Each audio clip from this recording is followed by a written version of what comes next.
Why can't APS just pay teachers more? Can my child really learn in a classroom of 30? Is public education as bad as the media and everyone else says it is? Everyone has an opinion about Albuquerque Public Schools. But where do you go to sort out fact from fiction and rumor? Right here. Welcome to the APS Open Book Podcast with your host, Mark Goodrum. Welcome to our APS Open Book Podcast, Episode 4, Fine Arts in Our Schools. This is Mark Goodrum, your host, and our guests today are Gina Rosinski, Fine Arts Director for Albuquerque Public Schools, Louise Delgado, retired Fine Arts Director and music educator, and also Ron Lipka. We have music educator, musician, mentor, and recently a nominee for the 2019 Platinum Music Award. Congratulations on that. Well, thank you. It was an honor to be nominated. It was great. Well, thank you all so much for taking the time for being here. We sure do appreciate it. Later in the show, after we take a break, we're going to have some comments from students and teachers from the fine arts programs, and we'll be getting to that down the road. But take us into today, Gina, about the fine arts, what's happening today in our schools.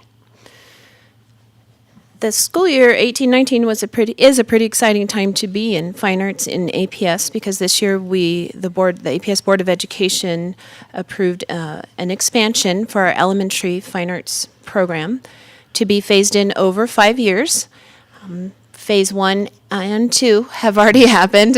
Phase 1 happened in January. We hired 20 new elementary art and music teachers and placed them in 20 elementary schools. Wow. And we just completed the application process for 20 more elementary schools, 10 more music, 10 more art teachers. So in the fall, this year, our elementary program, we will have 140 teachers total, and 40 schools of the 90 elementaries will have a permanent art and music teacher. And that just started this year, right? That just started in January. Wow. Gina, was that difficult to find that many teachers?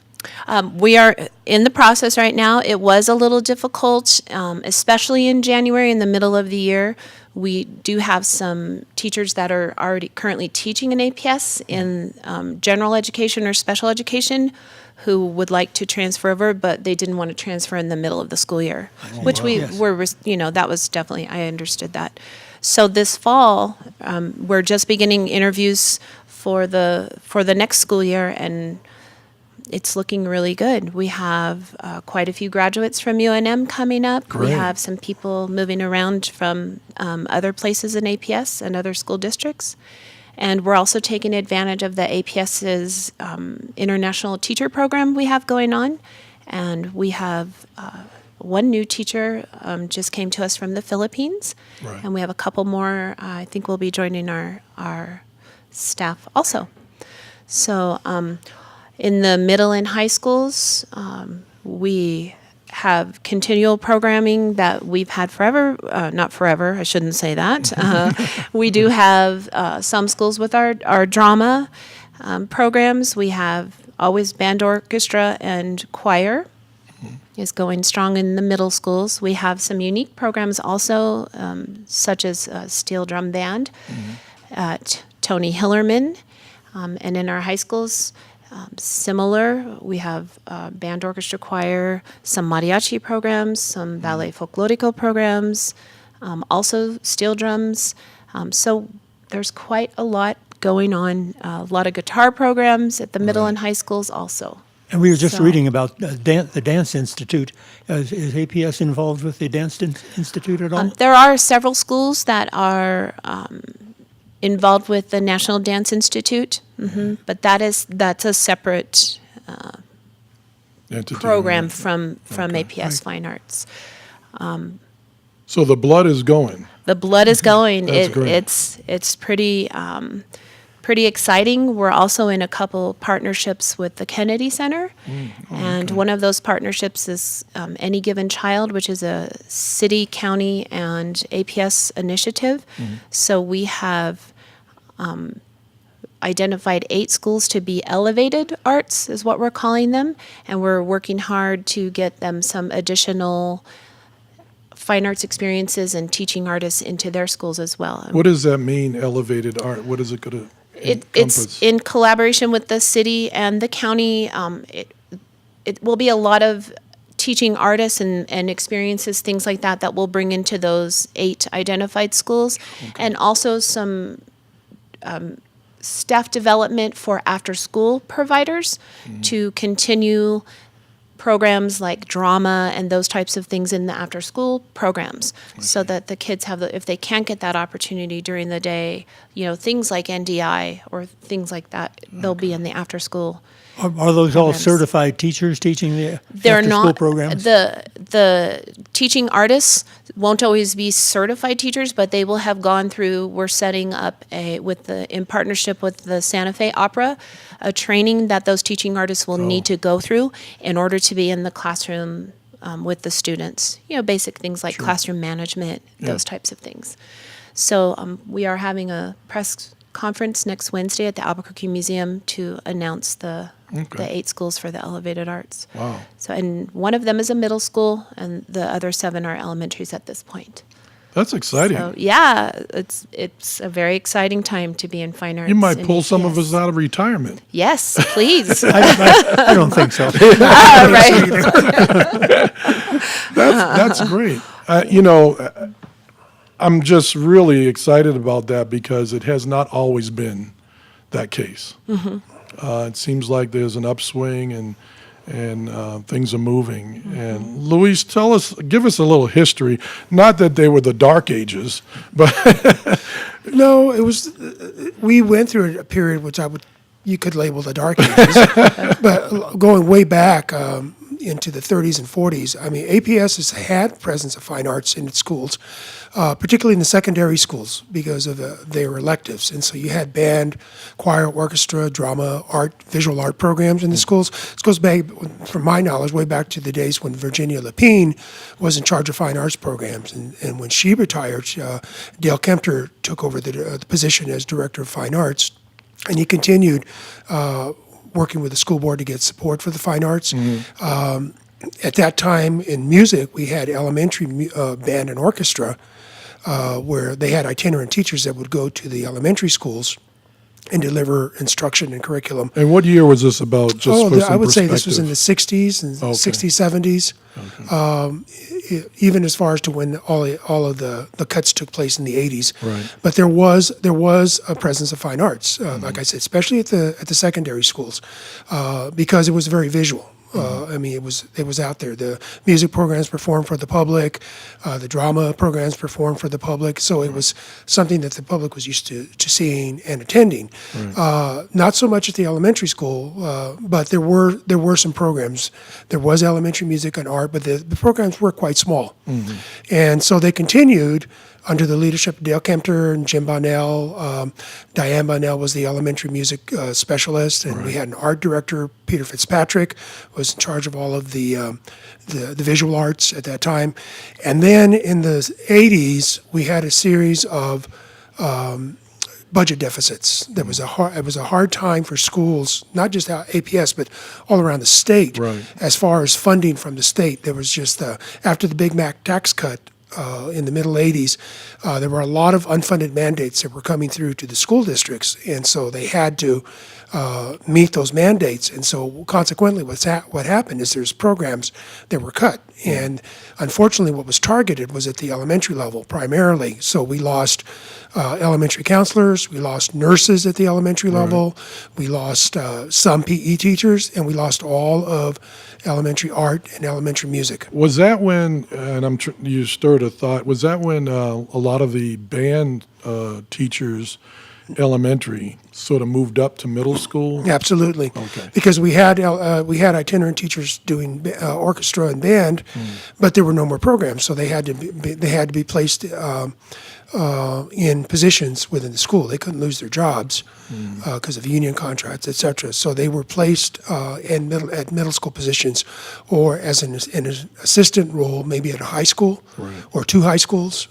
So they were at that time redirected They went to a different grade level, and we lost all elementary art and music for I think it was like 6 or 7 years. There was none in the elementary schools. Well, some forward-looking principals picked up and let individual private teachers Right. come in and pick up programs. Right. Some schools where the parent community was very active wanted to have that. I can think that, like, my daughter had elementary music or elementary band at Comanche, where we paid a teacher who came in and had band in the mornings.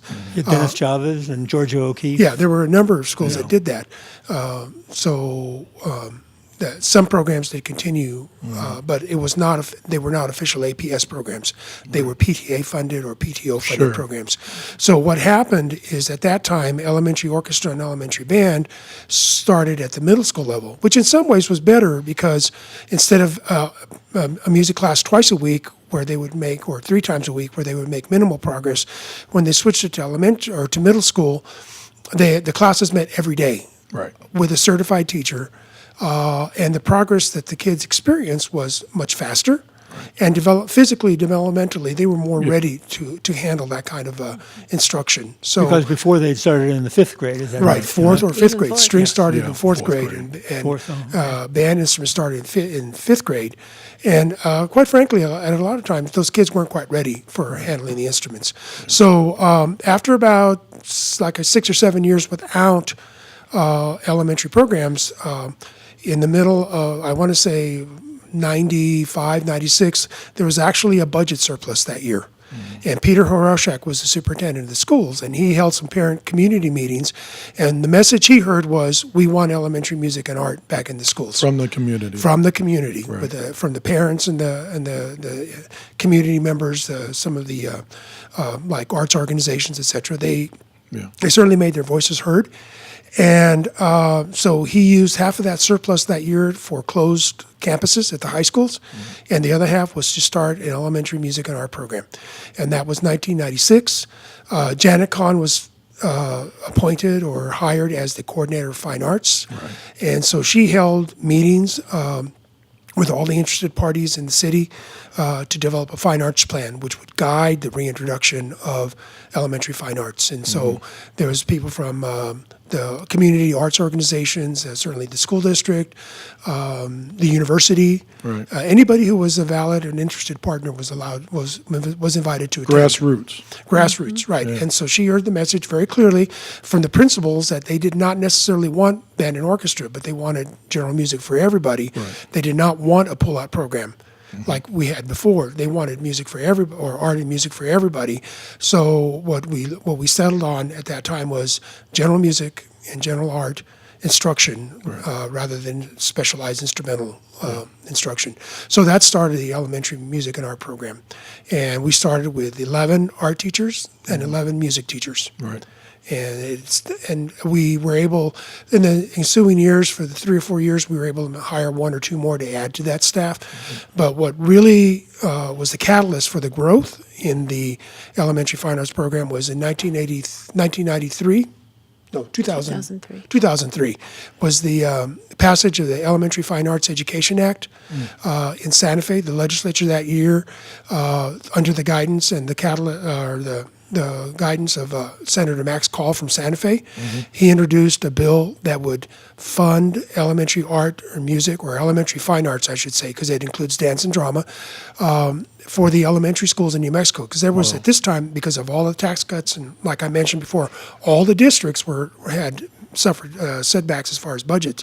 So there was a lot of need to address this across the state. So he introduced the Elementary Fine Arts Education Act, which set aside monies through the state equalization funding formula for in the reintroduction of or the expansion of fine arts at the elementary schools particularly. So this was a bill that targeted K-5 and or K-6, depending on how your elementary school is structured.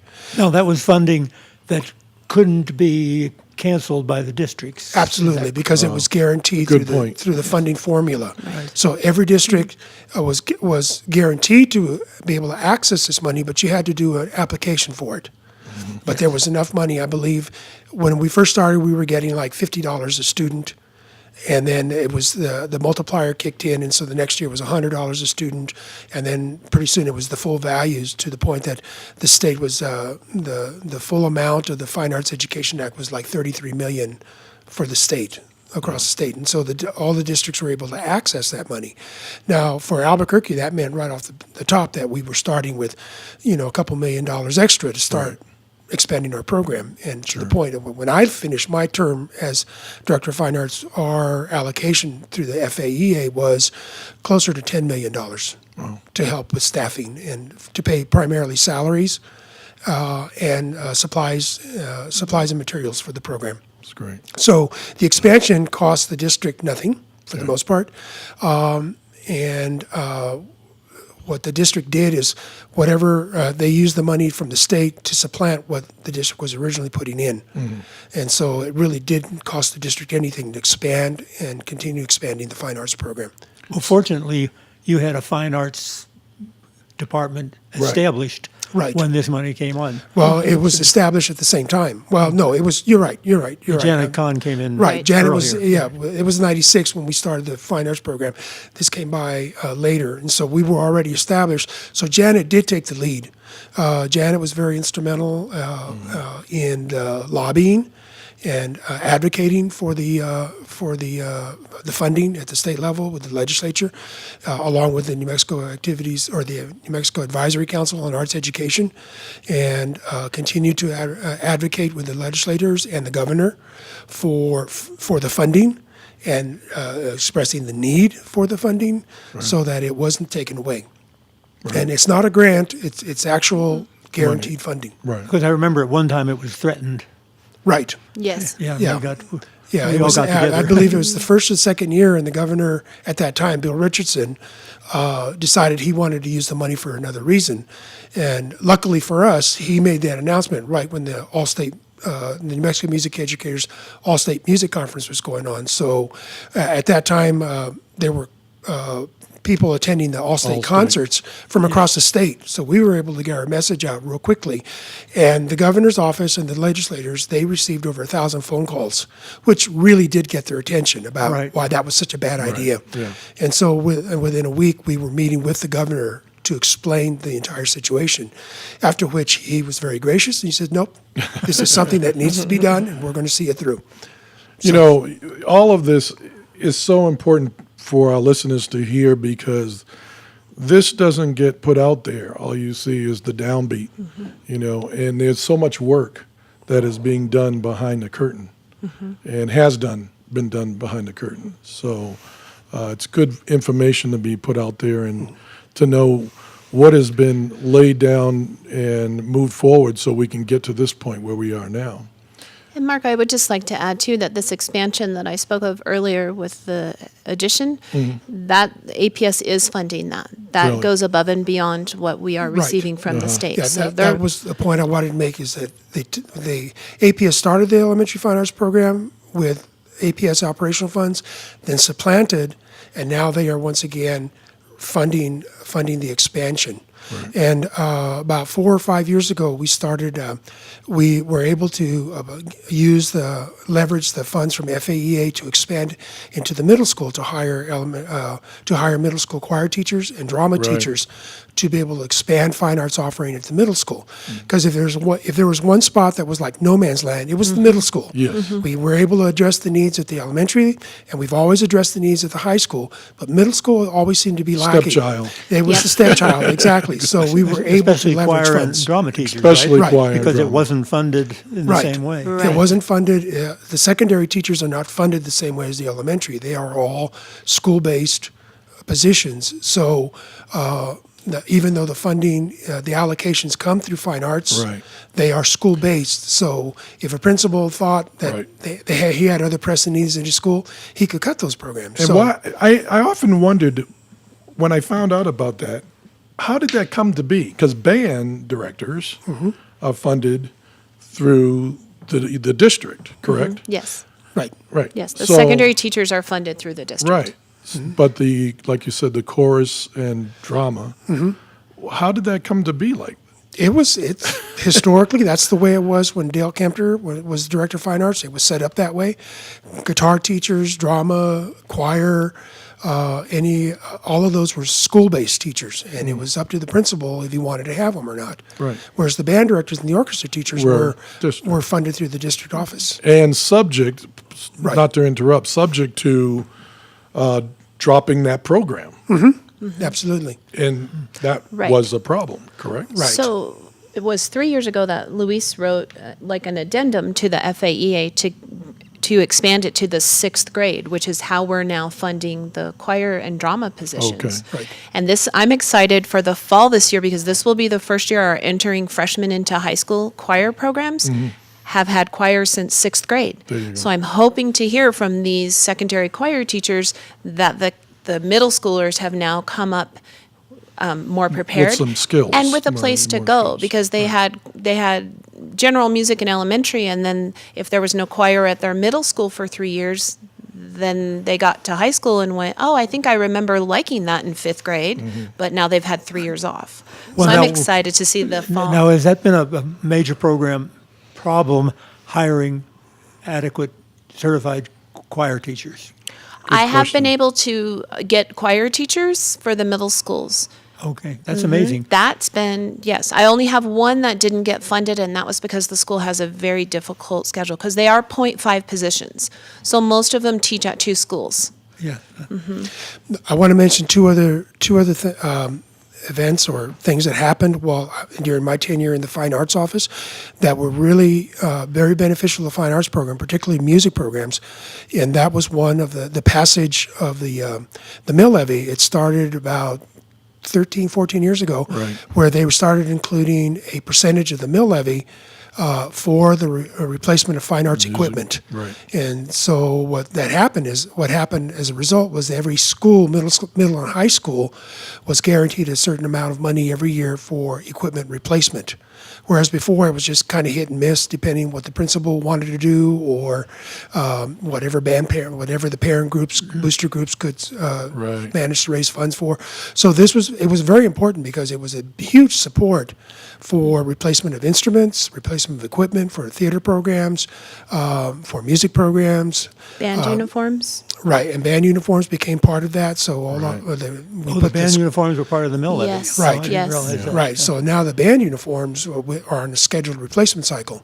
The other thing that happened was really important for the music department was the establishment of the William and Lillian Doley Trust Fund. Right. And William and Lillian Doley were vice presidents with, I guess, what was at the time First National Bank. They didn't have any children, and they wanted to support arts in the school, particularly music programs. So they established a trust fund, of which the interest from part of that goes to the Albuquerque Public Schools Fine Arts Office for use to support music programs. So that funded things like trips to the symphony for the 4th and 5th grades to go hear the live music at the Pope Joy Hall. Right. The mentoring program for secondary teachers, established a mentoring program. We have paid mentors to help them survive the first 3 years of teaching, which is really important. Yes, it mentoring is. supports professional development for classroom teachers and arts integration, those type of things. So it was a huge, it was a nice benefit to have those funds available. I was there during those days and talk about why those instruments need to be replaced. I mean, on a yearly basis. Well, they get used a lot. They The do. lifespan of an instrument at best in public schools is 10 years. Yeah, at And best. At best. when it's used every day and sometimes by multiple students. Right. I remember teaching at Sandia High School where my tubas were 35 years old. Right. And they had metal fatigue. Yeah. You just had to be really careful because if you pushed it the wrong place, it would just dent and bend. And so Weather, marching band. The whole yeah, nine weather, the marching band, everything. It's just it just needs to be replaced. If you want the kids to have a really good experience, then they have to have good equipment. Right. And if you stop by our instrument repair shop, Right. they have a nice little shelf of all of the things they've pulled out of some brass instruments. Yes. I remember when I was teaching in Los Alamos, sousaphone wasn't working right, and we finally got into the bottom of it. And there was a Bible Yeah. The military used to have the small Bibles. Right. Yeah, there was a Bible down stuck in the sousaphone. Yeah, I should take a picture of the shelf with the water bottles and Right. the stuffies and. Well, Ron, we've talked about the fine arts in the schools and people doing amazing work now in the past. But talk to our parents and our listeners about why it's so important. Yes, I think one of the things that we need to get established, and the Fine Arts Department has made a lot of progress in it, is establishing that the fine arts are fundamental. Right. That everybody involved, school boards and principals especially, realize that indeed fine arts are fundamental. It is as important to have a fine arts program, have the choices of general education as well as skilled education in every school available for every student. Because I think we've hit on it a little bit, where site-based administration has kept some of that from happening, that not everyone administrating realizes that indeed every child must have available a fine arts education. And so we've gone through some times when it was considered, well, it's more important for this student to have extra education in math than to be in band, orchestra, or chorus. So we'll just take them out of that class. And let me stop you there for a minute, Yeah. because the thinking, and correct me if I'm wrong, but from parents and people I've talked to in my experience, is that, well, it's just more important. I don't want my kid to be a musician. Were they going to draw all day? Yeah, well, the reason, the practical reason for establishing that with parents is that all of us who have taught these fine arts classes realize that one of the main reasons their child is coming to school is to be involved in those fine arts classes. That's why they are there every day. They're there at 6 in the morning, whether they're sick or not, to take place in band or chorus and orchestra and drama and choir and the arts classes. That's why that student comes every day. Right. And yes. Yeah. The other thing that's why it's important is because we're educating the whole child. Yeah. Not just the left brain or the right brain part of the child. We're educating the whole child so that they have a sense of their emotional growth as well as their physical growth and their intellectual growth. And the arts are really important to help accomplish all three of those areas. Arts are good for students. It helps them grow in every area. It helps them with interpersonal skills. It helps them with work skills because it teaches all of those things that the students need to be able to be successful in society. So to have an education without arts is maleducation, in my opinion. That's right. Yeah, we've got to sell the Mozart effect. Yeah. Yeah. It's called the Mozart effect because everybody realizes that the involvement in music affects everything else a child does. Right. When I was very active in the field, Goals 2000 under Bill Clinton, the arts were part of the core. Under No Child Left Behind with the Bush era, the arts were part of the core. This was defined at the federal level in educational policy. In Obama's Race to the Top, the arts were part of the core curriculum. And they were all defined there in those policies. It's just that somewhere in the translation to the state and the local level, sometimes that message got lost. Yeah, it gets clouded. Yeah. Yeah. Well, everything we've talked about so far is defined and put into place, and you will hear from the students, because you will hear, I went out to several schools and they had comments about exactly what we've been talking about. We're going to take a break here for a minute and come back. We're going to visit LBJ Middle School first, and we'll be right back with that. You are listening to the APS Open Book Podcast, and our topic today is Fine Arts in Our Schools. We have Gina Rosinski, Fine Arts Director for APS, Louise Delgado, music educator, a retired fine arts director. Ron Lipka, a music educator, mentor, and legendary teacher around our district here. We're talking about teaching the whole student, and we're going to go out to LBJ Middle School, the orchestra out there, and we're going to listen to some comments from a student there and Karen Scheinwolf, the orchestra teacher. What made you start playing in the orchestra? In sixth grade, they had a class. I believe it was called Music Appreciation. And in there, they were learning to play the ukulele, and I learned how to play that string instrument. And I was like, well, might as well play orchestra, and it turned out great. And I love it. Did you ever think about this in elementary school, that you would be in orchestra? Probably not. I didn't even know what orchestra was in elementary. Really? Yeah. Like in fifth grade, or you didn't even know? No, I didn't know what it was. But you're glad you made the choice? Yeah, I'm glad I made the choice. So you're an eighth grader, right? Yes. You've been playing for 3 years? I've been playing for 2 years, actually. I started last year. Oh, okay. Very good. Yeah. Do you think you'll play up in high school? More than likely, yeah. I put it on my registration card, so. Absolutely. And it's a part of your whole body and being now, is it? Yeah. What do you get out of music? Like, to me, it gives me, like, a type of feeling, kind of. So, like, that's basically when I think of music, I think it's there to give you a feeling, almost, yeah. Understand that. Yeah. It's uplifting. Yeah, it's kind of, you understand music in a different way when you actually play an instrument, Very I think. good, yeah. What would you tell an incoming sixth grader that's trying to make a decision? Follow what you want to do and try something new. And if you join orchestra, be confident and practice a lot. Yeah, let's talk about real confidence for a minute. Doesn't it give you that? It does give you a sense of confidence, especially like as a sixth grader. I was very shy, I didn't have many friends. And as I started to play music, it kind of gave me a little more confidence. Yes.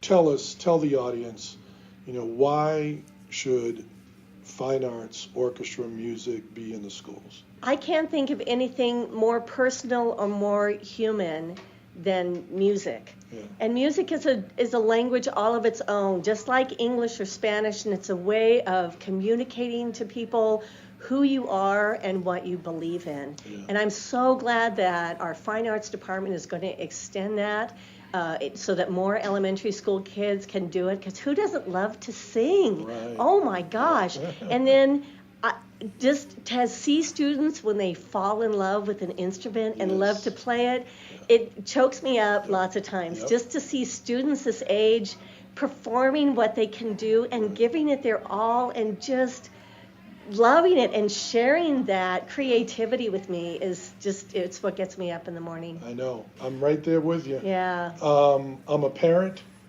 and I got a new kid coming into school. I don't have a lot of money. I'm worried about them being at the school by themselves. Reassure me. The schools all have instruments that the students can borrow, so they don't have to worry about money.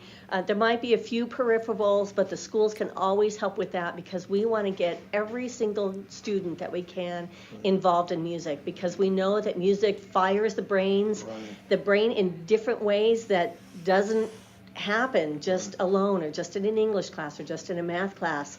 So we want to engage that with every student that we possibly can. And so the music teachers do everything they possibly can. If a student wants to play an instrument, or if they want to be in choir, we will make sure that happens. I mean, just out of the mouth of babes, Yes. Mm-hmm. I think what both those students touched on a little bit is the social aspect of being involved in the fine arts program, that it gives the students a home within the school. If they can be involved in any of the fine arts programs, it's different from being involved in an academic class. You don't, if you're in a math class, you're in a math class, but if you're in an orchestra, you're a member of an active group. Right. Mm-hmm. Right.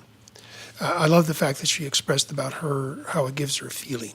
And it talks about developing the confidence and how she can participate, and gives her a sense, an orientation about who she is as a person, that personal growth. Yeah. Really important. Yeah, I love the comment about you feel you can feel what you're playing and be more involved in the music while you're playing than listening, you know.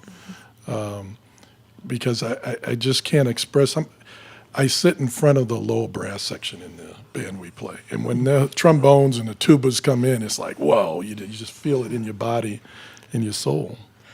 You know, I'm glad you referenced that. Mark and I both play in, and I conduct a band, New Horizons in Rio Rancho, which is older musicians who learned to play these instruments when they were 9, 10, 11 years old. And now they are 60 plus, still playing and getting this feeling. And for me, conducting up there in front, when this 50-piece band opens up, you know, some really nice piece, and there's this glorious sound, everybody there is tingling. You know, it's what happens.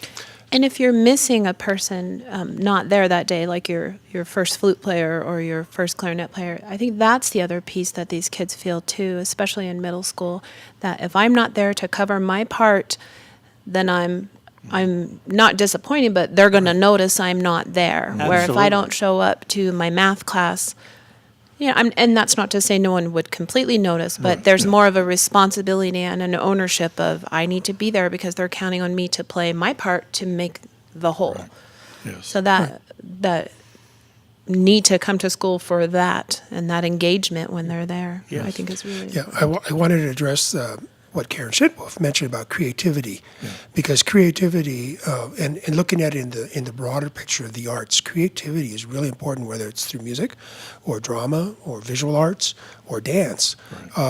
Creativity is part of being human, and again, it's developing that human side of us. Exactly. Really bringing out creativity. Creativity is defined by Partnership for the 21st Century as one of the essential skills they look for. Employers look for creativity. Right. They look for the ability to collaborate and cooperate, to be able to work in a team, which are all the things that you're talking about here. And so it's really, really important that whether it's through visual arts and being able to look at and interpret something, and if you make a mistake, being able to fix that mistake. Exactly. And that's what employers are looking for. It's part of the new National Core Art Standards. Creativity is a major strand, and it's an artistic process, which is keystone. It's very key to everything we do in the arts. Before we got into the podcast, Kevin and I were just talking about just being able to adjust and to deal with problems that come up and to come up with ways to troubleshoot whatever you have. And that's music. You're just responding, you know, and it's just great. Gina, go ahead. Well, and for me, being a performing artist too, and raising performing artists and teaching them, is that creation of the art in the moment on the stage or at the performance, and things don't always go right. And you have to fix it in the moment. You know, you don't get 24 hours to think about, okay, how will I do this? So you have to fix it in the moment, which then what I see too as a big piece of it is vulnerability. I mean, we're putting kids out there, you know, playing solo in front of everyone else, playing on a stage where you can make mistakes and fumble through it. That's a very vulnerable thing to do, and the growth that comes with that. Absolutely. You know, you're out of step in the marching band, and everyone knows because the line's not straight, right? And we just correct each other and move on, and that builds so much character to be able to. I mean, student-led, you know, student assessment. Everybody's constantly, you know, helping their peers. Again, back to that whole. Yeah. Well, let's move on to El Dorado High School and take a listen to some comments from there. Why have fine arts in the schools? What would you say also about why APS should have fine arts? Well, I mean, I kind of did a report on this last year, actually, and I looked at kind of more of the statistical side of things, and I noticed how, like, the presence of a strong fine arts program kind of helped students improve other scores outside of music, such as math and English, and how they did much better on, like, standardized testing compared to fine arts kids. And I just, that's kind of been the main reason I've been so supportive of fine arts in schools, is just because I think that it gives students a chance to thrive, and it also kind of is this, like, small little community in schools where kids are guaranteed to have at least a friend or, like, in my case, multiple. Right. So. And like you said, it really gets the brain moving toward those other subject matters as well. Yeah. So music, if you were talking to a young person coming into 6th grade, let's say, and doesn't know what they want to do, what would you tell them? I'd say really to try everything and kind of find your passion. And I mean, I really didn't follow that. I went into band actually because some of my friends were going into band, and I just kind of wanted to stay with them. But I really found that I had a like true passion for it. And so I think that you really just need to keep searching until you find that one thing you have like a true passion for and you know that you could do for the rest of your life and be happy.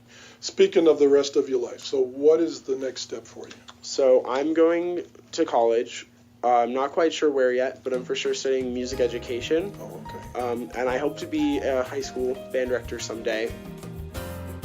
Well, we're talking about fine arts in APS, and we're talking, of course, drama, chorus, and the whole shebang. Give us your best commercial for that. Well, it's pretty cliche, but I think when you hear people talk about the arts in schools, they'll say that it's a necessary part of the school culture and what have you. And I would agree with that 100%. I believe wholeheartedly that kids need to have arts and other types of activities at school to keep them going. If it was strictly core classes, then we might not see as many kids on the campus. Band kids are good kids. Yeah. And they want to be in these classes. And there are requirements for them to be able to participate in festivals and competitions and things like that. And one of those requirements is to have good grades. Right. And so we preach that quite a bit. You know, in the time I've been here at El Dorado and even my time at Manzano High School, I've had many students in the top 10 with a handful of valedictorians. You're in a rare situation where you came in playing in APS, you've gone through the ranks. I just got through talking to, I think it was Jennifer and Zach, was it? Zach? And they want to go into music education, and you did it. And so tell us, first of all, looking back, going into college and for music education, some of the pitfalls and your experience going into it, and now you're doing it for so many years. Tell us a little bit about your journey. Well, again, I grew up in the district here. I'm a product of public school education, of APS, and I'm a believer in the system. I think, you know, there's lots of negative things that are put out there, just not only about, you know, maybe the school system or our district or our city or our state, our community, whatever that might be. But I think if you don't have people that believe and that great things can happen, then it's not going to happen. Mm-hmm. So I had a couple of very inspiring teachers when I was growing up, and that kind of led me to this path that I've taken. And I attended the University of New Mexico, had some great mentors, you being one of them, for giving me the opportunity to teach at schools at various camps, which gave me a lot of teaching experience. And I've just been very blessed to have a culture around me of individuals that care about music and that want to strive to keep music a part of a curriculum in our district. And that's kind of my story. And my hope is that I think in the younger days I was wanting to change the world, and I was wanting every kid to go into music when they graduated out of high school. And that philosophy, I think, has changed over the years. Yeah. And if they go into music, great. If they don't, if they learned something from being a part of my program or whatever music program they're in, and it makes them a better person and a better member of our community to make this world better, then I feel like I've accomplished something. Pretty powerful. Mm-hmm. Yeah. Well, what I was thinking about it, you know, we have great teachers like Brad Dubs, and how important having great teachers is. because I think one of the things we haven't addressed yet is that success in music is not affected by socioeconomic background. There you go. That all of the students can participate at the highest level in music.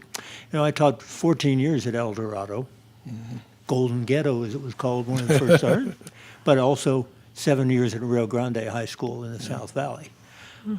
I don't see the difference in the ability of the students to participate at the highest level in the arts. Yes. That whether they're way down in the South Valley or whether they're way up in the heights where they have all the economic advantages, they can still participate at the highest levels. But it's important that they have really great teachers. And I think one of the things he said is about believing. For a teacher to be great, they have to believe that all of the students that they are addressing are capable of participating at the highest levels in fine arts. Yeah. Right. I kind of wanted to talk a little bit about his comment about students' experiences in the arts in their school, in their education, making them a better person, making the world a better place. And so my feeling is, there isn't a single culture that I know of, and I'm not an anthropologist, but I just that doesn't do art. Right. Or doesn't do music in any way, shape, or form. And the arts are important to every culture. Or why wouldn't they, that's why they're there. Yeah. It's an innate expression of the humanness of that culture. And likewise, the arts inform us about what's gone on before. I mean, if you look at way back 2,000 years, what you know about those cultures is pretty much passed on through the arts, whether it's the poetry or the visual art or any of the music, or the musical compositions that have come from the different eras, they inform us. And so to be a better member of the world, to have a better understanding of our world, if we look at it through the arts, then we get the bigger picture of what's really going on. And to Ron's point about opening up doors for you. I grew up in a really small town in Los Lunas when it was a really small town. One flashing red light or yellow light never changed colors. It just flashed all the time. And, I've had some amazing experiences and done some, for a kid from a really small town in New Mexico and some of the things I've done at the national level and at the state level and leadership positions. And all of that I attribute specifically to my involvement in music. Sure. That's what brought that out in me. Right. That's what started me on the road to better academics. That's what started me on the road to being from an introverted, shy kid to being able to speak to people. Right. And so it's the arts are very powerful. It's a powerful catalyst for human development. Human development, yeah. Gina. And for me, it's been a very eye-opening, even just listening to the students and the teachers.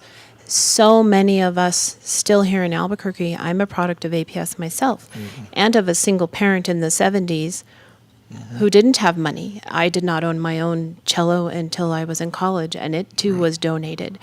And all of the great teachers I had along the way, Art Scheinberg, Ruth Striegel, David Ostrovitz, who I had the amazing pleasure of getting to introduce as he was awarded the Gold Bar. I saw that. Oh, just... And those people are still here, which speaks volumes about Albuquerque and the way we embrace musicians. Art Scheinberg gave me private lessons for free because that's his gift to growing musicians. And he's still here working with, that we all stay here and we all still have this community. And I know I'll probably get backlash, but you don't have a math community like that, where people, for me to sit down and play a piece next to Art Scheinberg or with David Ostrovitz is, to me, just... It's golden. Right. Yeah. Where else do you get that? Yeah. Where else? And it all passes down because, my wife, Sandra, was Art Scheinberg's teacher when he was a very small child in Los Alamos. That I didn't know. So it's just to hear us all say, we came through, APS and this phenomenal community of artists and musicians in this town for years and years. And it continues. That's the important thing. pass the baton. Let's go to Hoover Middle School. And this just bowled me over because I told Dale, the teacher there, as a band director, for me anyway, speaking for myself, I lived in this tunnel of just band, and whether the chorus or the drama was going on. Oh my goodness, the amazing things that's going on over there at Hoover. If you don't know, go by and check out Hoover and El Dorado drama program. Let's take a listen. Okay, we're here at Hoover Middle School, and Avery, I got it right. How you doing? I'm doing good. Good. So Avery, what grade are you in? I'm in 8th grade. 8th grade, very good. 3 years. Yeah. Moving on to high school. Yep. There you go. How long have you been in drama? I've been in drama since the 5th grade. Wow. Yeah. What school was that in 5th grade? 5th grade, it was at Osuna. I heard about a drama program, and I ended up working with MTS, Musical Theater Southwest. Now, at 5th grade, you got into drama. What got you into that at that age? Well, a lot of my family has done drama-like things, and so my aunt introduced me to a Little Mermaid audition that was happening. So that's how I really started it, and I've done 10 shows since in community theater. Talk to that student that is nervous, worried, never been on stage. What do you think? I think if you take a deep breath and go over what you need to know, you really will be fine. And tons of people get no's all the time with auditions, but when you get that yes, it'll feel great and you'll be really confident about your next work. What do you get out of drama? I become really happy, and I get to make really a lot of friends that are like me, that it loves theater and stuff, but it also has helped my education, in which I'm more excited to come to school because I have drama to look up to. Some of the other students I've talked to have said similar things like that. It's what brings them to school. What do you feel any benefits toward your other classes? Yes, especially English. In English, I've read a bunch of Shakespeare books, just because theater is my thing, and so I've gotten a lot of different literature due to scripts and stuff from theater. Drama and fine arts in the school, you think it's important? I think it's very important. Some kids go through so much at home that they need something to come to school to and be happy and enjoy in life. What are they working on? All right, so this is a scene called The Case for Two Spies, okay. It's a kind of a spoof of a spy series. In the beginning, we start off with a traditional spy, and then they reset and they do it with a more modern spy, and just how to solve a weird, bizarre mystery. It's a fun performance piece. I heard you off mics talk about ad-libbing or not going with the script. Tell us a little bit of that. Well, what I was referring to, I was telling the students that I wanted to challenge them today to not be on script in our rehearsal, but I wanted to be very clear with them that didn't mean they were just making it up altogether, and not just completely going askew from the script, but instead challenging themselves not to need the script so that they can truly get into character, have reaction, have expression, and really be focused on what their character is going through. So they have to, correct me if I'm wrong, they have to stay in the content of the storyline. Correct. But they can modify the lines a little bit. At this point in rehearsal, yes, because they're just trying to get the feel for the character, what the character is going through, and then as we finish the rehearsal, it needs to be on what the author has written. We're talking to Dale here at Hoover Middle School, drama teacher. How long have you been here? This is my 10th year at Hoover. And you're a product of APS. I am. Tell us a little bit about that. Well, I went through Apache Elementary to Kennedy Middle School and Manzano High School. Who did you have for drama in those years? The only drama education I got was at Manzano with Paula Stein, who is a living legend in the APS drama world. She retired in 2008, which was about the same year that I was becoming a drama teacher. Talk about drama in the public schools. What does it offer to the kids? It offers an outlet. It offers an experience. It offers activity. Things that school students are desperate for. Yes. Some way to express themselves and to work together to accomplish something. There's nothing more exciting than the opening day of the show, when you get to look out and see 40 or so middle schoolers who have all worked together to accomplish something. Right. and they get the payoff, and they get the audience recognition, and everybody gets to see how amazing middle school students can be when they're working towards something. Talk a little bit about your program. What do you got here? Numbers? Well, we've got a really good program going. We have 3 different levels of drama education, 6th grade drama, drama 1, and drama 2.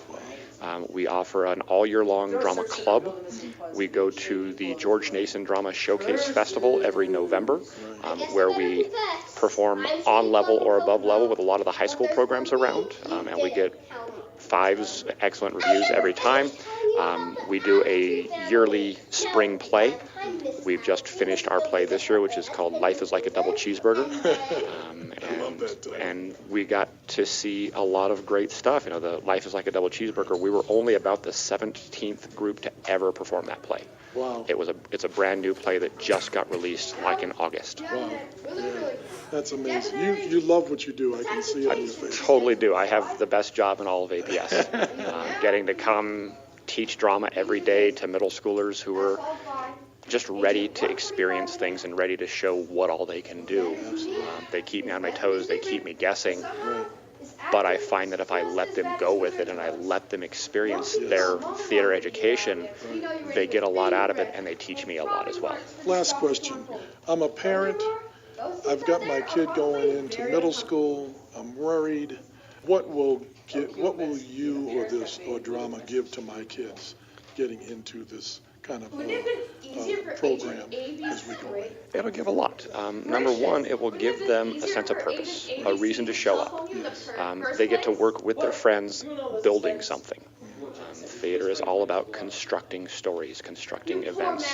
Whether they're interested in technical theater or acting, there's stuff that they can do. There's a reason they can show up every day that's going to allow them to demonstrate themselves.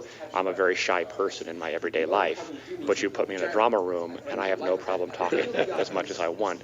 When I started in drama in 9th grade, it brought me out of my shell really well, and it brought me into what I should do. So if you have somebody who's going to be a 6th grader, a kid who's going to be a 6th grader, they should be looking for things like drama opportunities, because regardless of what they wind up doing in their lives, they're going to need to be able to speak clearly and confidently to a group of people. And that's my number one focus in drama classes. And don't we, in real life as adults, we put on a face in front of people out in the public all the time? We do. We are improvisers at heart. Yes. Nobody writes our daily script.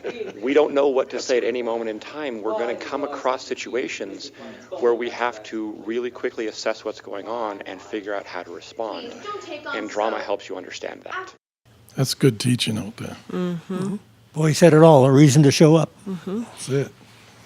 Mm-hmm. It really is. And the good teaching is, once again, it's the legacy from George Nason to Paula Stein to Dale. Yep. I mean, this drama connection, putting all these people together and teaching thousands of students across those years. That's right. Yep. And do you know he's one of our Apple Distinguished Educators as well? Oh, yes. Yeah. Yes, he's phenomenal. Great things. All right, we're going to take a quick break, and we'll come back with our last segment. We're going to when we come back, we'll go out to Atrisco High School. You are listening to the APS Open Book Podcast. This is Mark Goodrum, your host, and our topic today is the fine arts in our school. Our guests are Gina Rosinski, Fine Arts Director for APS, Louise Delgado, retired music educator and retired Fine Arts Director, Ron Lipka, music educator, mentor, and a legendary teacher in our district. We're going to go out to Atrisco High School. Wonderful things with the mariachi program. Okay, we're here at Atrisco High School. Who am I talking to? UC Lozano. Guillermo Palacios. Okay, great. And you all are in the mariachi band? Yes. What grade are you in? I'm a senior in high school. Junior in high school. Talk about why you got in the program. At first, it was an accident. I accidentally was put in the program because they had spots to fill. And then my first year, I picked up the violin, and I really loved it. So ever since then, I've been coming back to the class, and and learning. You started as a freshman? No, I started off as a sophomore. Oh, a sophomore. Yeah, Oh, wow. so I started pretty late. Okay, what about you? The same thing happened to me. I was accidentally put in the class. I actually wanted to drop it. Yeah. Really? Yeah, I wanted to drop the class because I just didn't see any purpose in it. But again, I came back sophomore year. I started my freshman year. Yes. And it's just what we love to do now. And you used the word purpose. Tell me about it. I mean, do you see a purpose now? Yes. I think like we've been taking a lot of steps. We've been progressing a lot as a group, and the purpose of it is just to become the voice, of many people. I feel like we've made a change because before mariachi wasn't really known around here, and we were the ones to kind of go out there and expand it and play everywhere in town. And we actually played at Mariachi Spectacular, which was the very first time. We made history. We made history being the first high school students to play from here, because the conference is held here, but no one's ever competed here besides us. Really? Yeah. So when was that? Last summer. Last summer. So we're competing this summer in July as well. I can hear the enthusiasm. Yeah, we're so excited. Yeah, we're super excited. That's great. Talk about what it means to you personally, the music, the culture, the whole 9 yards. I feel like I can express myself in the music, like to my family. My culture is really, really represented with that. I feel like people really just know me because of mariachi, because that's how I define myself. With the aesthetic and the clothes and the music. And it's you. Yeah, it's me. Yeah, it defines me. And some people may think like, oh, you must have more, but that's like how I define myself. No, right on. With the music. That's what we have to do, is find who we are. And music helps us do that. Yeah, it really does. It's a different feeling when you start playing the violin and then you bring it all together with a group. You're just like mesmerized. You're like, we could do this. Like, we've done this, and people, like, I've seen people cry as soon as we play, and it's beautiful. Mariachi has a very special place in my heart. Like, it just makes me happy that I get to play the music that my parents listen to, that my whole family has listened to. I sometimes talk to my grandma in Mexico, and she's just super happy that I'm wearing the trajes, and it's just become like a passion, and like I said, we become the voice of so many people, and it's just, I think, a place where I feel like I fit in, because high school is such a crazy mess out there, and when I come in here I feel safe, and I feel it's like I'm with family. Like, my whole group has become my family, my second family too. So. And the one word that comes to mind as I hear you talk is pride. Yeah, we're very prideful because when we wear the trajes and we go anywhere, like, people just even they just stare at us, and we're just like, okay, like we feel proud of being able to wear our trajes, being able to stand on that stage and play in front of so many people, and it's just a whole other feeling. Like, at the beginning, it was crazy because we were, I guess you could say, a little bit shy and embarrassed because people at first were looking at us weird, like, what's the mariachi man doing here? Like, why are they here? It was different. Who are they? Yeah, like at assemblies, like they wouldn't even like pay attention to us, and now we're the main attraction. Like, everyone's like, oh my gosh, and screaming everyone's names, and because a lot of our students are really, really good students, educated, involved, top 10, like they're involved, so that also attracts to us, like, oh, the mariachi students are good students, like we're not really bad kids and stuff. We may have a couple, but but it's cool to see how people have like changed the perspective of what mariachi really is, and began to like us a lot. Mrs. Gonzalez, here at being formal. Okay. Here at Atrisco High School, how are you? I am good, thank you. Thank you so much for letting me come in. So tell us about the mariachi class. Yeah, we're the full-time high school mariachi, the only full-time high school in Albuquerque. Right. It started out 10 years ago with our Spanish teacher, Robert Espinosa. Wow. He was a member of Los Tigres and Taos. Oh, he's going to kill me for not remembering that. Yeah. So then he had a great time in mariachi in high school then. So he wanted to bring it here. So we started a club. So it was an after-school club. It was so popular.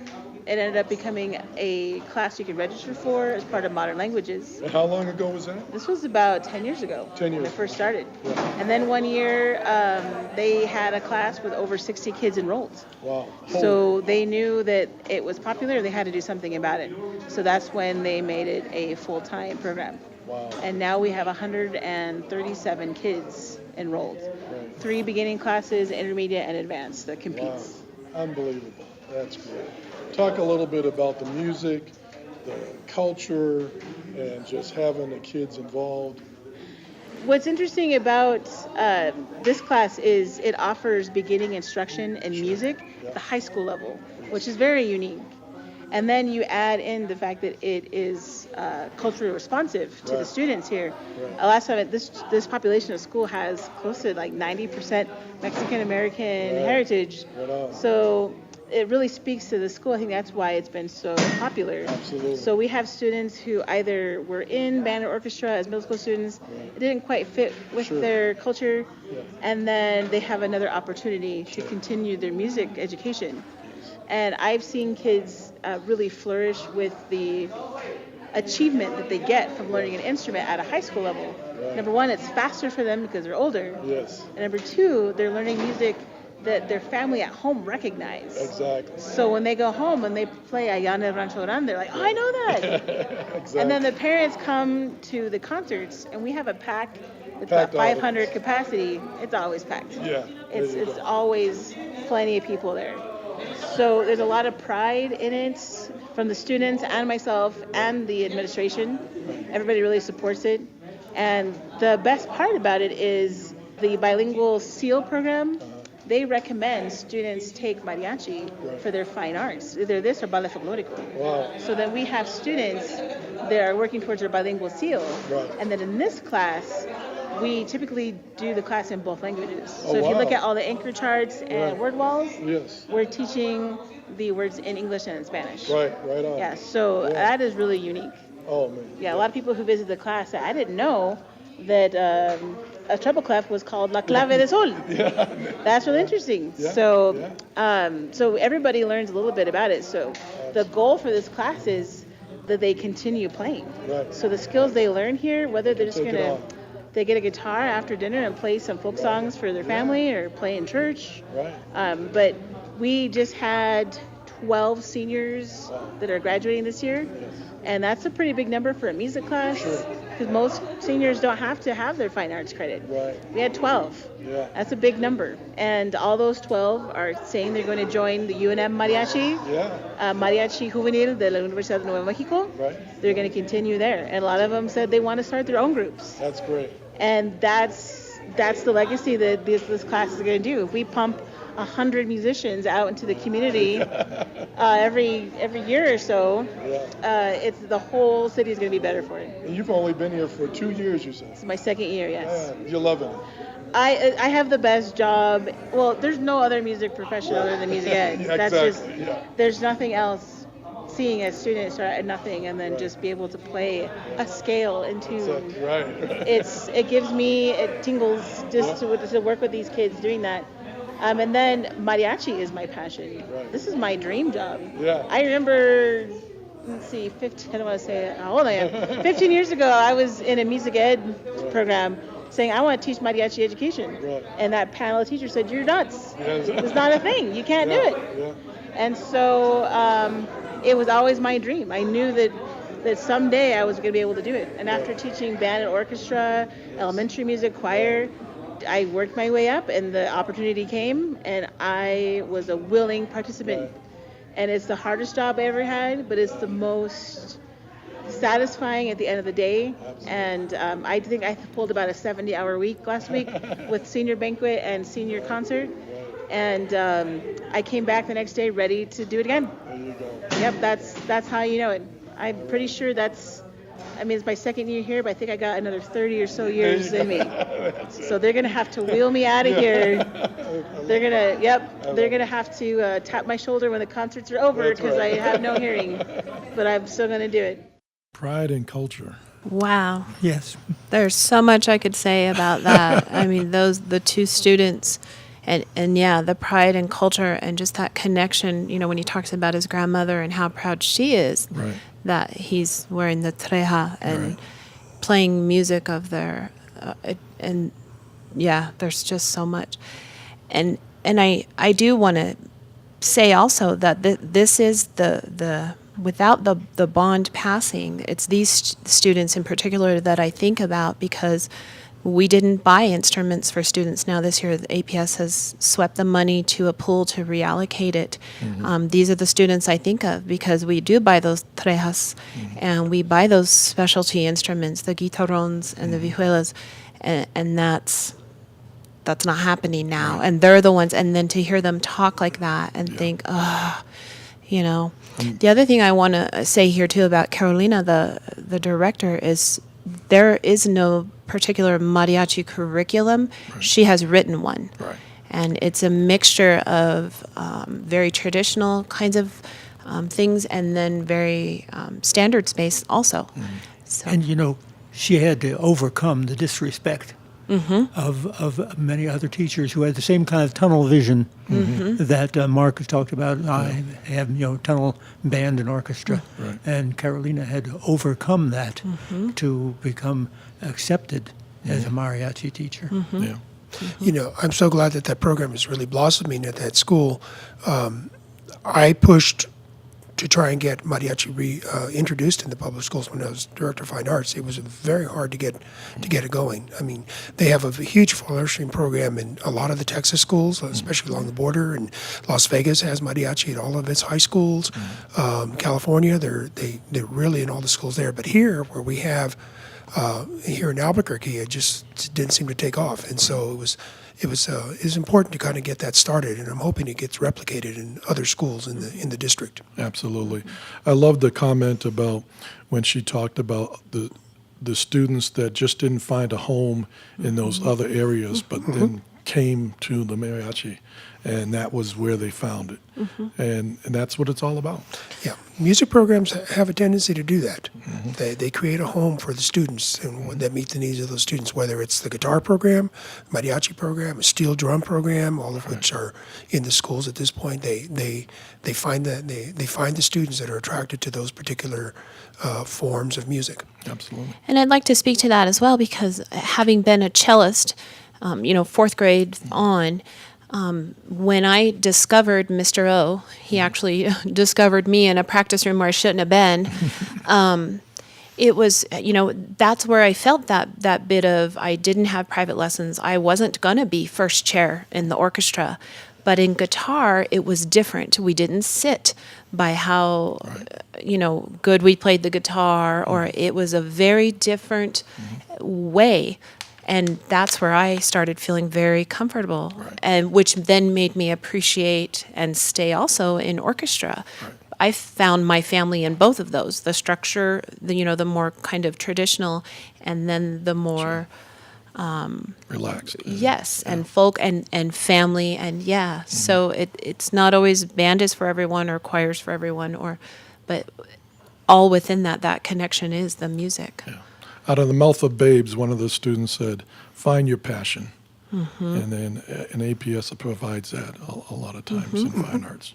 Yeah. Well, our last school, we're going to go out to Grant Middle School, my alumni, where I retired from, and we have two programs we're going to take a listen to.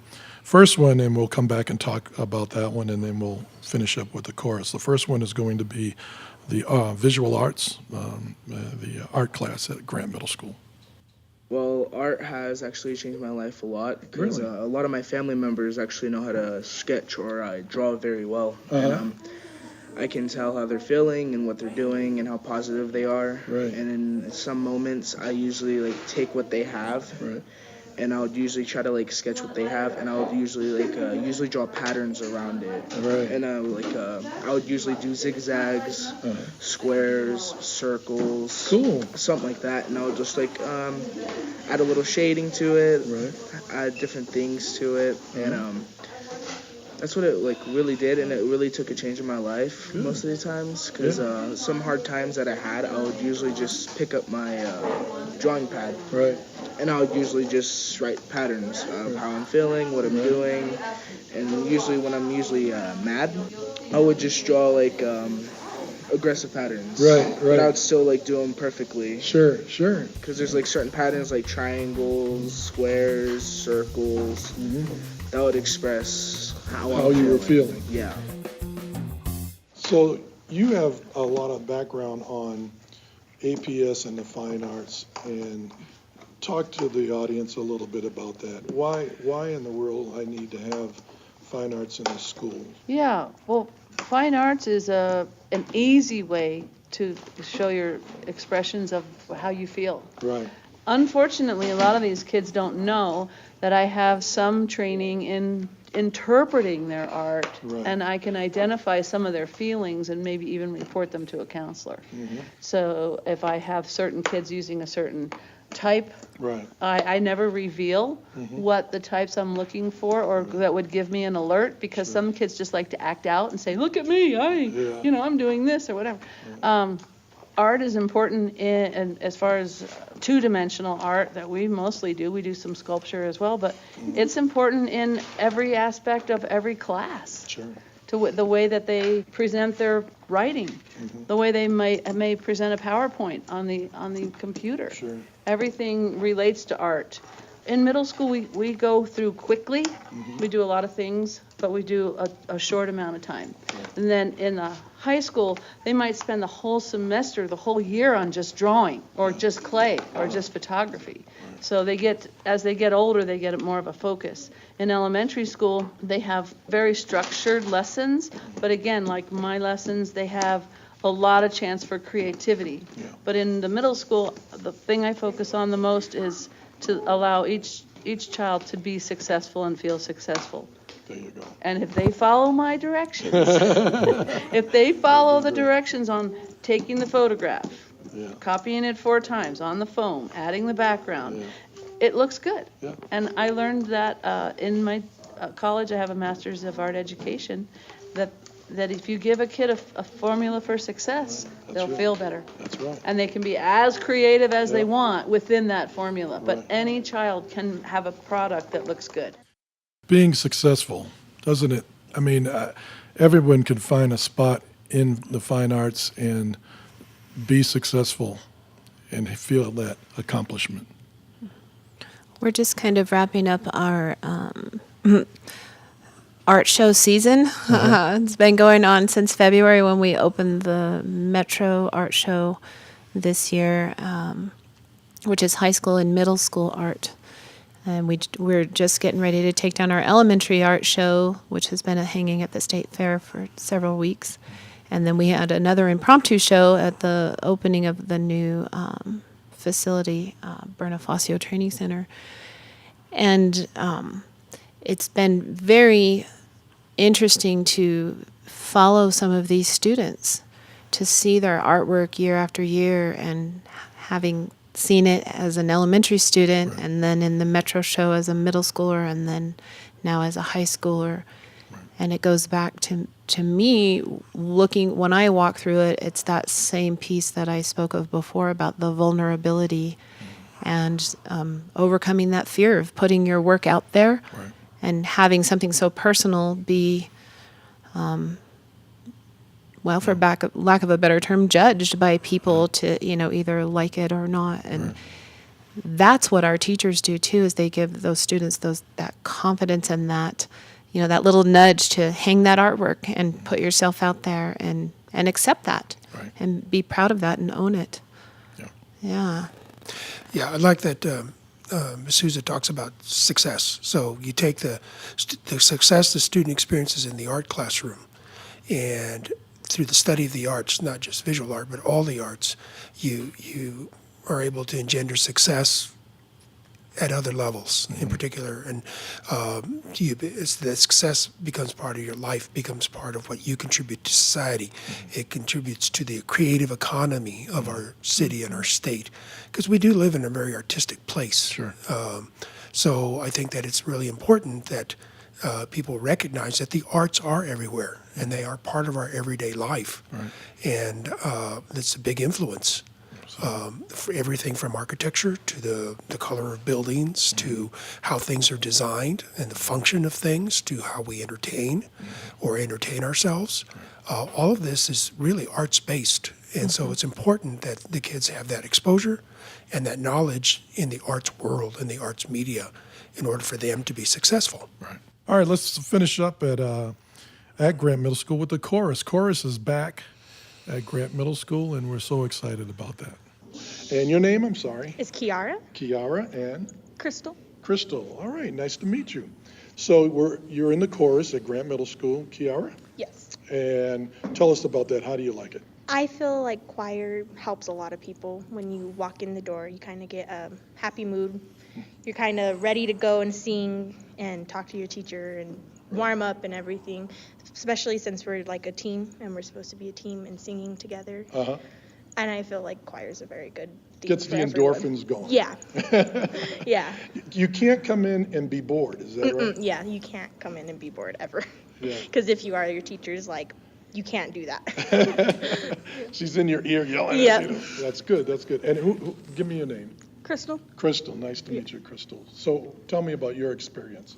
My experience so far with choir, it's really fun, and it helped me kind of break out of my shell from not really wanting to sing in front of people. Wow. And now I can, which Really? is great. Wow, that stirs a thought.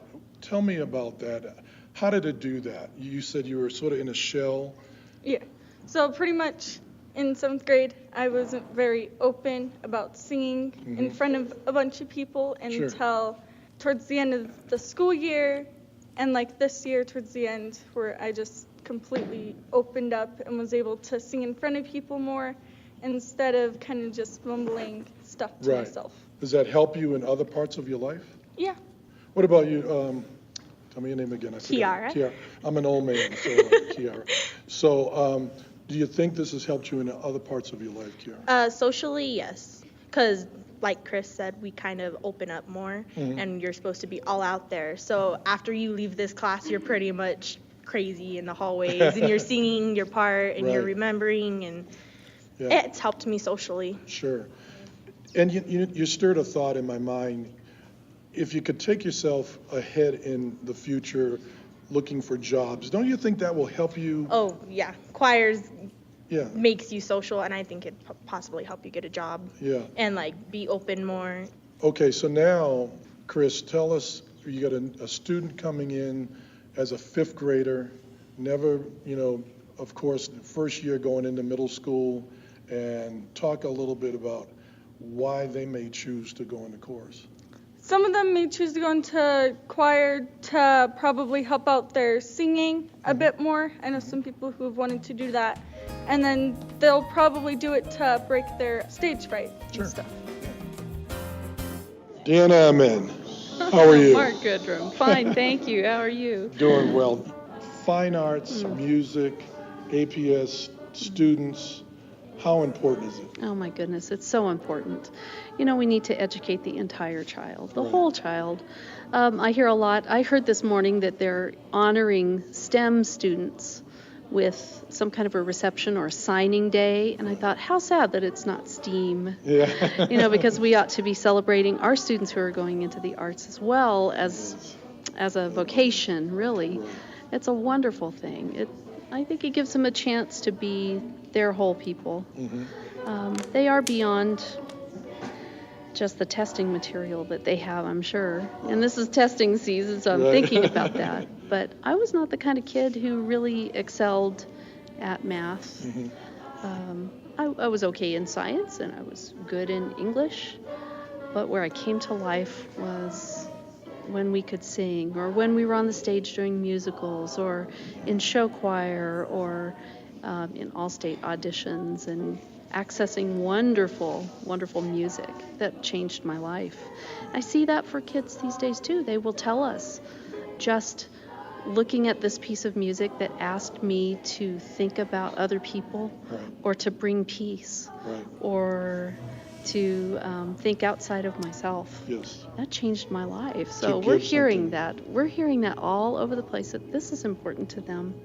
And it's changing their cultural responsiveness. It's really cool what we're able to do with kids in music, particularly in choir. There you go. Yeah, but everywhere. Talk a little bit about that choir. Oh, gosh. Oh, well, I am the middle school choir resource teacher for APS now, which is great. That means I've moved out of an everyday classroom and into all of these 28 classrooms where we've installed at least a 0.5 choir music teacher at middle schools. It's been a which struggle. is great. It has, because 5 years ago we had 6 middle school choir programs. But our fine arts office, especially under the direction of Gina Rosinski, our fine arts director, they've really valued what we do. And so they're reinvigorating these programs, putting great musicians out there. Many of those teachers share 2 schools, like Mrs. Rader does. Miss Rader, come on over. She shares 2. She is shared between 2 schools, Right. and so I get the chance to see her at a couple of different places. Yeah. But I go in and I'm a resource, so sometimes I play the piano. Like I was able to help and assist with Grant at the music performance assessment. I get to know the kids and just help in any way I can. We have Megan here. How are you? I'm great. How are you? Oh, we're doing great. Talk a little bit about your relationship with your mentor here. And She is my mentor and has been since I started my career. I started at Desert Ridge Middle School, and Deanna was heading back to the classroom. And she was at Eisenhower, and she took me under her wing, and I'll never forget, one of the first, major things she taught me was how to program for, program for rep and especially for festival. Sure. And, she kind of taught me you had to have 3 pieces diverse in nature, and one had to be, lyrical, and I always remember it as like lyrical and lovely, and then one, had to be an old dead white guy. I'm sure Miss Amend did not say it like that. No, I think Virginia Nichols said That's right. that I think from she Theater did. You're Music. right. And then, one had to be kind of cool and an X factor. So I keep that now, and I still utilize what she taught me when I'm choosing and selecting repertoire. Chorus is back at Grant Middle School. Yay! Yes! There you go. Yes. You've been here for 2 years. Yep. Talk a little bit about that. Well, I would say first and foremost, the school, the staff, the administration are so supportive, and that makes it a wonderful place to be. They want chorus to flourish here, and that creates an environment where it can, and we are encouraged to participate in all kinds of, like I said, festival. We went to MPAF last year and this year, and we're featured at assemblies. They want us to perform, and I think choir is doing at Grant what it did for Miss Amend, what it did for me. I went to Hoover, and that is where I first had the choral experience, and it really impacts kids, and it's sort of this tried and true experience that needs to stay, where kids find themselves and they tap into something that, like she said, is different than a screen, is different than testing, is different than multiple choice. I'm a parent. I don't want my kid in any of this stuff. I don't know why it's in the classroom. Change my mind. Oh God, that's you. I'm taking that back to Miss Event. Oh, well, I think there's no better place for a student to learn about themselves. Number one, they carry their instrument within themselves. Yeah. That's a different thing. So they're gonna start by learning about themselves. And I think that would be a great thing for some students who maybe haven't tapped into. Sure.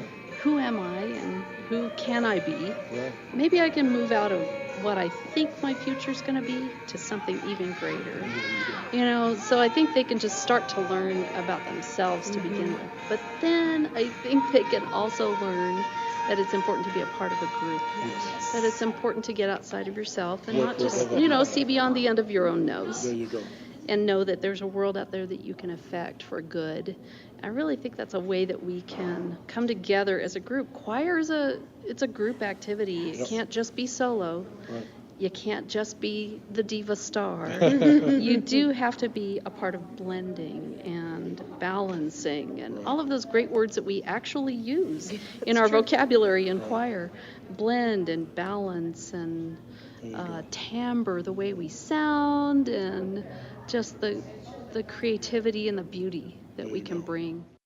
Be greater than what we think we can be. Mm-hmm. Closing thoughts. I want to thank you all for being here. What do you think?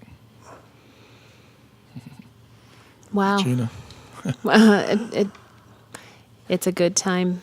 It's a good time for fine arts in APS. It is. It always has been.